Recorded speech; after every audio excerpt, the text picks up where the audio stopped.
In the dead of night, Emma heard a soft tapping at her window. She lived alone in an old cabin deep in the woods, miles from the nearest neighbor. At first, she tried to ignore it, assuming it was just a branch in the wind. But the tapping continued, more insistent, rhythmic, like a heartbeat. Curiosity got the better of her.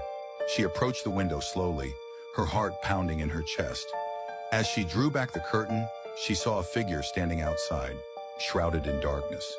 It was a man, his face obscured by shadows except for his eyes, cold, unblinking, and staring directly at her.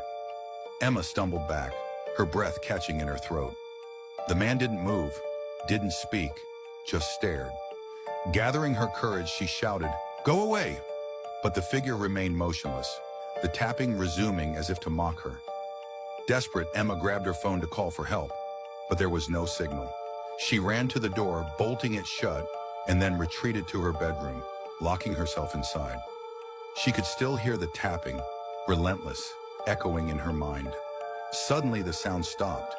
The silence was even more terrifying. Emma pressed her ear to the door, straining to hear any sign of movement. Then a soft creak, followed by footsteps, coming from inside the house.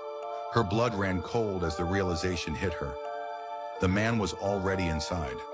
With nowhere to run, Emma hid in the closet, trying to stifle her breathing. The footsteps grew closer, pausing just outside her hiding place.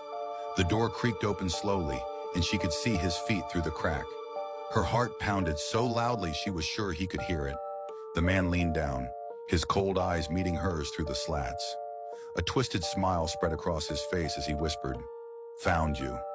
Follow for part 2?"